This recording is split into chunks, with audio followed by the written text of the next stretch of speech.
find us there. And you can also download our application on Google Play Store at Prince 89.7 FM Ibadan. And you can also listen to us via our website at www.princefm897.com.ng. With all of this, you can join us on all our social media space because it makes it very interesting, especially when you keep your comments coming in on the program. And as the program progresses, I'm going to be opening the phone lines for you to call to be a part of the conversation. And of course, I'll be calling out the phone lines that you get to call as the program progresses. But before we continue, and before you get to join my colleague who is joining me on the program this morning, let's quickly take a short break. When we come back, we'll continue and go into the program proper. Please stay with us.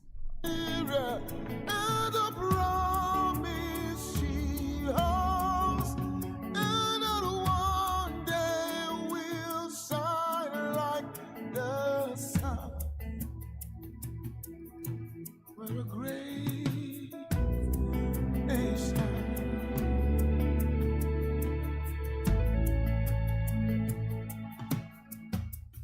Though we are many people, different tribes, different tongues, we're united in our strength and resolve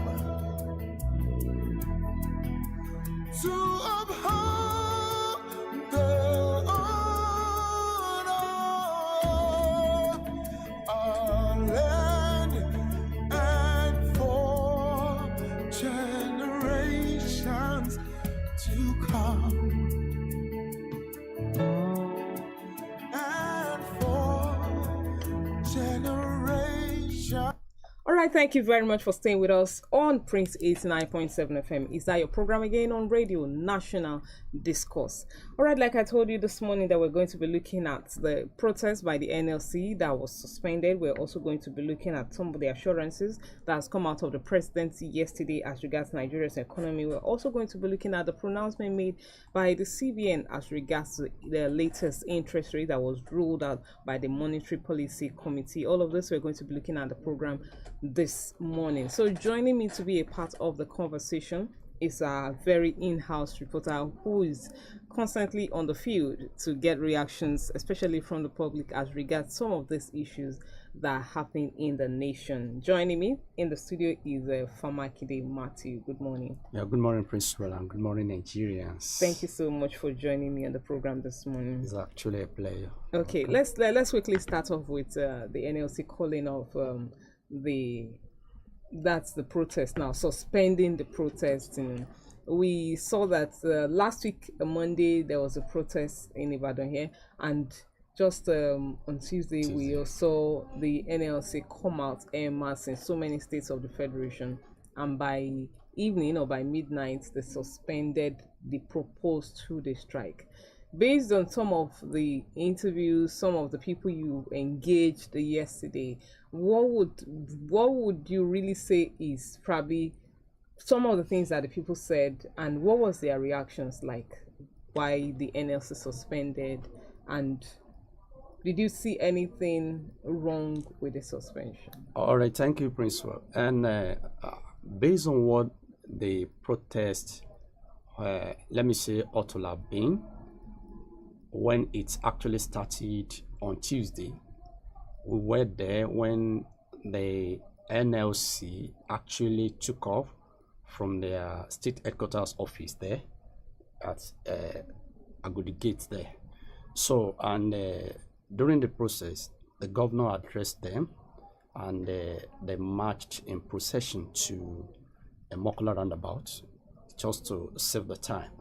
So it was actually surprising when we heard that the protest, which was actually meant to be a 2-day protest, was suspended on the eve of, let me say, Tuesday, so to say. So based on people's reactions, we discovered that many of them actually said that the NLC, their intention initially was just to send a very strong signal to the government, not only the federal government, but government at all levels, to let them know where shoes are pinching Nigerians, let me use that word. So where shoes are pinching them in terms of what they are experiencing presently, talking about economic hardship, inconsistent prices of food items. When I say inconsistent, I mean when you buy something 10 naira today, tomorrow you buy it 30 naira, next tomorrow 50 naira. So the prices are going higher exponentially. So, and that has been their complaint. So when the NSC did that to send a very strong signal to the federal government, initially people actually thought that the protest will continue. So from what we gathered, people said perhaps these people might have been tipped. Perhaps the suspension of the 2-day proposed protest might have been politically motivated, and that might be one of the reasons why the protest, which was meant to be 2-day, was actually suspended. And based on what we gather as well, some of them said that protest is one of the ways through which labors, let me use it that way, can actually press home their demands. Sending signals to government at all levels, and at the same time to tell them what they want. The protest was actually peaceful, and nobody was molested, nobody was intimidated, and the placards carried by these NLC members, ranging from members of ASU, members of NUT, members of NUP, and others like that.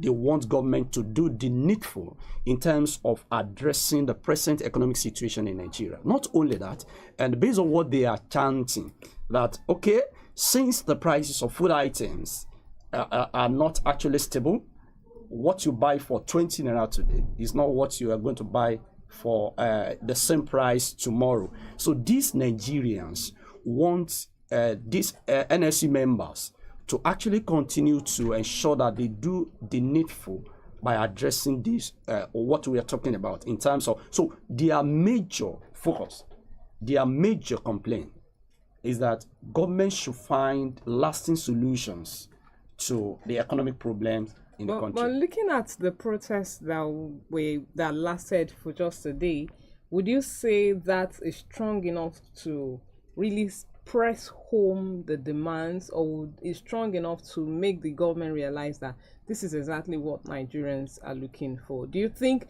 the right message has really been passed? Based on my observation, I think the right signal has not been sent. Though, let me see, so many of national dailies, the protest was reported on so many national dailies, but at the same time, in Nigeria, let's be frank, Nigeria, you do not do things in a day and you think that you will achieve your aim. So in Nigeria, we believe that when you continue to do something consistently, you continue to do that and you continue to emphasize what you need. That is when our leaders will surely address your needs. That is what we believe psychologically. That's what we believe. So based on what is happening now, I do not think that the 1-day protest is actually enough for government to actually address what is on ground. But we believe to some extent that these NLC members, not only them, they have sent signals to the government that this is what they want, and this is what they want the government to do. And they're saying that now, if you look at what they said yesterday, they said they have given government 14-day ultimatum to actually address their demands. So after the expiration of the 14 days,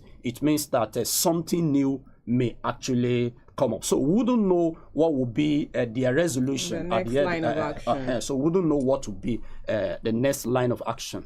But on a cheery note, we saw the president visited the family of the late governor of Ondo State, that's Akeredolu, and while he was there, he gave some kind of assuring messages too that something is being done, and he's laying a solid foundation for Nigeria. So, looking at, because anytime the president comes out to make a pronouncement, is something that resonates and is something that is worth holding on to, because when something is coming from the first citizen of a nation and he has a mantle of authority that has been handed over to him, it's something. So looking at what the president just said, should Nigerians keep enduring, or should they believe and trust that that hope that the president is giving to us, we're on the path to that hope that the president has promised us? Well, I actually believe that our president, President Bola Ahmed Tinubu, is an aged and he's an experienced man. He was once a governor of a Lagos State, and before then, he has actually, he has taken a very strong roles in various posts where he has actually performed excellently well. So we believe when he says something, we know, Rome was not built in a day. Whatever the president says, we believe that he's not the only one leading the country, though he's the number one citizen. But he's not the only one leading the country. We surely believe that when he says something, with the help of other, let me say, ministers and other people who are actually working with him to ensure that what he is doing, his renewed hope agenda, actually comes to reality.